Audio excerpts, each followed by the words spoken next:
Halo semua, saat ini kita sudah sampai pada pembahasan irisan kerucut, yaitu bagian elips.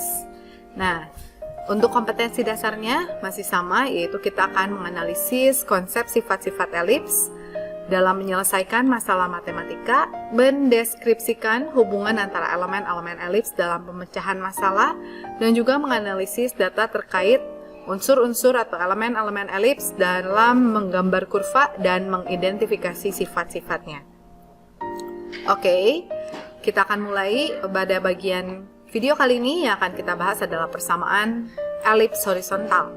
Tapi sebelumnya kita lihat dulu definisi elips itu sendiri. Dari aktivitas sebelumnya kita sudah dapat menyimpulkan bahwa elips adalah sebuah bentuk di mana titiknya mempunyai jumlah yang selalu tetap. Jumlah dari titik tersebut ke F1 ditambah jarak dari titik tersebut ke F2. Jadi di sini T1 F1 ditambah T1 F2 akan selalu konstan. Jadi kalau kita pindahkan titiknya, T2 F1 ditambah T2 F2 akan sama dengan jumlah jarak dari titik sebelumnya. Nah, kita lihat dengan menggunakan titik P1 pada elips, yaitu titik yang nanti akan kita sebut titik puncak elips. Di sini jarak titik P1 ke F1 ditambah jarak P1 ke F2 akan sama dengan jarak titik manapun pada elips ke F1 ditambah jarak titik tersebut ke F2. Jadi di sini TF1 tambah TF2 sama dengan P1 F1 ditambah P1 F2. Nah, jadi P1 F1 ini akan kita pindahkan. Karena elipsnya berbentuk simetris, kita pindahkan ke P2 F2 sehingga kita dapatkan jarak antara P1 F1 ditambah P1 F2 akan sama dengan jarak P1 ke P2 yang totalnya adalah 2A. Berarti jarak titik manapun pada elips mempunyai jumlah yang sama, yaitu sebesar 2A. Dari sifat tersebut, kita akan turunkan persamaannya. Jadi dengan menggunakan jarak dua titik, yaitu X1, Y1, dan fokus yang kita misalkan min C,0 dan fokus 2 C,0, kita bisa dapatkan bahwa jumlah jarak tersebut adalah 2A. Sehingga, nah ini tidak akan dibuktikan di sini, tapi kalian bisa baca di buku. Singkatnya, akan didapatkan jarak tersebut akan menghasilkan A kuadrat min C kuadrat X kuadrat ditambah A kuadrat Y kuadrat sama dengan A kuadrat dikali A kuadrat min C kuadrat. Nah, di sini kita mau mensubstitusi A kuadrat min C kuadrat adalah B kuadrat. Nah, nanti kita akan buktikan hubungan ini. Sekarang kita ganti dulu di sini A kuadrat min C kuadratnya B kuadrat, sehingga yang di bagian kanan juga sama dengan B kuadrat. Kalau kita bagi semuanya dengan A kuadrat B kuadrat, maka kita akan dapatkan persamaan elips yang sederhana, yaitu X kuadrat per A kuadrat ditambah Y kuadrat per B kuadrat sama dengan 1. Nah, jadi untuk elips yang horizontal nanti kita bisa lihat berarti A-nya akan lebih besar dari B-nya.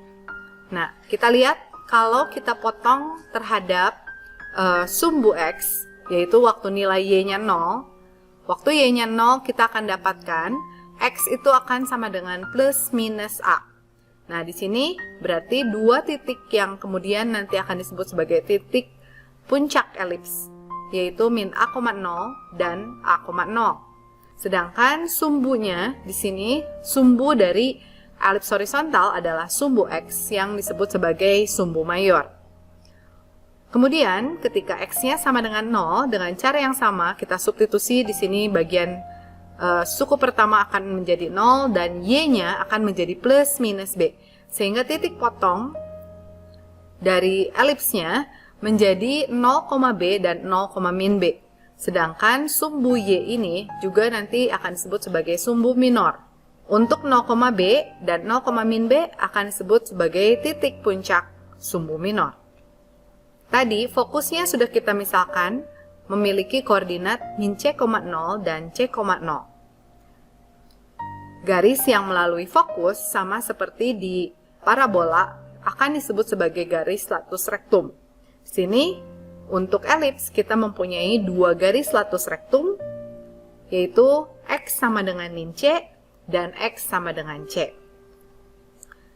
Nah, kita akan buktikan hubungan antara A, B, dan C seperti yang kita telah dapatkan sebelumnya. Jadi, karena jarak dari 0, B titik di puncak sumbu minor ini akan memiliki jarak yang selalu tetap, yaitu 2A, dan segitiga yang kita punya ini adalah segitiga sama kaki, maka kita bisa simpulkan jarak 0, B ke min C, 0 adalah A, dan juga di sini 0, B ke C, 0 juga adalah A. Sehingga kalau kita ambil segitiga siku-siku, di sini sisi miringnya adalah A, tingginya adalah B, dan panjangnya adalah C. Sehingga menggunakan sifat Pythagoras kita bisa dapatkan untuk segitiga siku-siku ini A kuadrat sama dengan B kuadrat ditambah C kuadrat, atau yang tadi kita gunakan adalah B kuadrat sama dengan A kuadrat kurang C kuadrat. Nah itu, di sini juga kita bisa lihat bahwa nilai A akan selalu lebih besar dari nilai B dan nilai C, karena dia merupakan sisi miring dari segitiga siku-siku kita. Kemudian kita akan lihat juga ketika X-nya sama dengan C, di sini, waktu X-nya sama dengan C, kita mau cari koordinat Y-nya sama dengan berapa, sehingga kita mau hitung panjang latus rektumnya. Jadi, kita substitusi X sama dengan C ke persamaan elips, sehingga didapatkan bentuknya menjadi seperti ini. Dan disederhanakan untuk mencari Y sama dengan, di sini A kuadrat Y kuadrat sama dengan B kuadrat dikali A kuadrat min C kuadrat.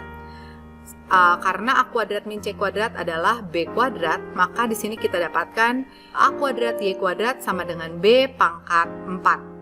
Kalau kita tarik akar Y, berarti nanti Y-nya adalah B kuadrat per A. Nah, untuk koordinat ini, jadi waktu X-nya min C, tingginya di sini adalah B kuadrat per A, sehingga untuk mencari panjang latus rektum kita kalikan 2. Di sini panjang latus rektumnya adalah 2B kuadrat per A. Untuk elips, persamaan garis direktrix didefinisikan sebagai A kuadrat perbandingan antara A kuadrat dengan C. Jadi kita juga punya dua garis direktrix. Di sini yang pertama adalah X sama dengan minus A kuadrat per C, dan yang kedua adalah X sama dengan A kuadrat per C. Eccentricity-nya adalah perbandingan C dibandingkan A, sehingga karena kita tahu A adalah sisi miring dari segitiga yang menghubungkan B dan C, maka eccentricity pada elips selalu lebih kecil dari 1 dan lebih besar dari 0 tentunya.